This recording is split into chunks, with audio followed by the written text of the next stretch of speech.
সুপ্রিয় ভাই বোনরা, আপনি যে কোনো রোগ থেকে সুস্থ হওয়ার জন্য আপনাকে প্রথম ফোকাস করতে হবে আপনার হজম সমস্যা ঠিক করার জন্য। হজম ঠিক করার পরে মেটাবলিজম ঠিক হবে। মেটাবলিজম ঠিক হলে শরীরে পুষ্টি আসবে, হিলিং সহজ হবে। আপনি যে কোনো রোগ থেকে রিকভার করার চেষ্টা করছেন, আপনার জন্য সহজ হবে। আমেরিকান ন্যাশনাল হেলথ ইনস্টিটিউট বলছে যে 75%, যে মিনিমাম 75% ডিজিজ আসে হলো গাট থেকে।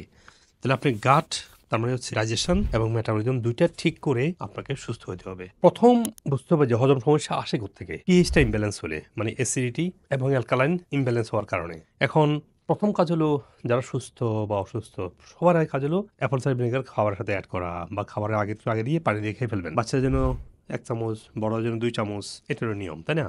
ভুলে গেলে খাবারের মধ্যে অ্যাড করতে পারেন, খাবারের পরে খেতে পারেন, কোনো অসুবিধা নেই, তাও কাজ হবে। এবং আপনারা অ্যাপল সাইডার ভিনেগার খেতে পারেন না, বা আমি যখন খাবার শুরু করছিলাম তখন আমার মনে আছে খুব কষ্ট হচ্ছিল। সেই জন্য আমি অ্যাপল সাইডার ভিনেগার পৃথিবীতে একমাত্র আমি প্রথম বানিয়েছি, সুগার ফ্রি একমাত্র গামি। আমি সারা পৃথিবী ঘুরে কোথাও পাইনি। তখন আমার সমস্ত এফোর্ট দিয়ে আমি এই ফর্মুলেশন করেছি, এবং এটা খুবই হাই প্রোটিন। আপনি একটা খেলে চলবে, আপনি দেখবেন বাচ্চাদেরকে অর্ধেক দিলেও চলবে, আর বড়রা বড় 2টা খেতে হবে। খাওয়ার আগ মুহূর্তে চুষে, মানে ক্যান্ডির মতো খাবেন এটা, তারপর আপনার খাবারটা খাবেন। এই গুরুত্বপূর্ণ ভিডিওটি আপনারা শেয়ার করবেন, যাতে করে আপনার আত্মীয় স্বজন এবং পরিচিতজন উপকৃত হতে পারে।